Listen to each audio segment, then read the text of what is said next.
Welcome to Cut to the Chase. And today you beat me and I'll let you give you that one. Hey, look, we are talking today about, and this is something is happening on a daily basis, not to myself, but to any agent that has got a listing. Delivering the feedback when you ask a buyer, what do you think it's worth?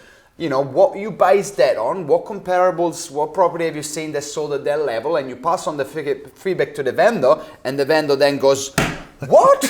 What? Who said it's there? Why? Now they're dreaming. Oh, and buyers never tell you the real story. Of course, the feedback's always low. Yeah. So I think it's really important now in 2022, leading into 2023, Diego, that the feedback is the feedback based on comparable sales, not the old cliche, oh, we've had feedback from 1.2 to 1.4.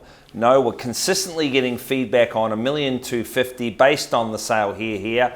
And whether that feedback is conservative remains to be seen on auction day. But yep. Mr. and Mrs. Seller, Joe, you ignore genuine feedback to your own peril in these moderating times. And look, you got to back it up, of course, with showing them the property they sold. But the ammunition when you talk to a vendor is like the feedback is based on the property they sold a month ago. The market has actually gone lower now than that was at that point. So although the buyer might be conservative and might be just trying to, obviously lowball it, they're basing the feedback on a sale that happened in a slightly better market. Correct. So actually, look, Mr. Vendor, I work for you. I've taken no enthusiasm, I lose no enthusiasm at trying to achieve the best result.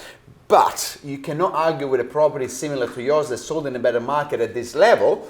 Let's try to get you more, but here are the facts. Now, you top it up with a couple of offers at the level, then you can look them in the eyes and say, now we've got two reference points, two offers, 30, 40 Ks away from each other. Those buyers don't know what the other offer is, and you back it up with those 3 or 4 properties sold. I can look in the eyes saying, hey, I've done my job. This is where the market is. I might have got a little bit wronger because we based the appraisal on previous sales in a better market. But here's where we are today.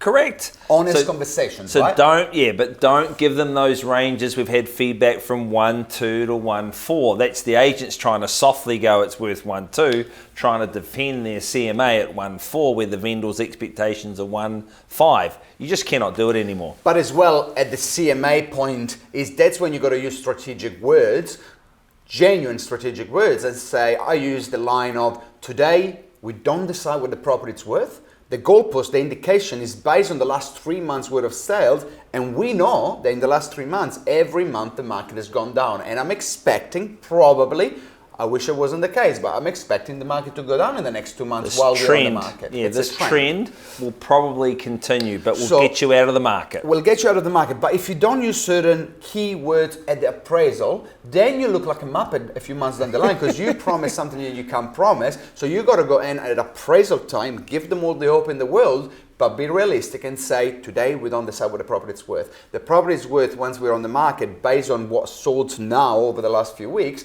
But if you don't set it up at appraisal time, it's going to be hard to backtrack a month later when you're on the market and dealing with that feedback, right? Oh, yeah.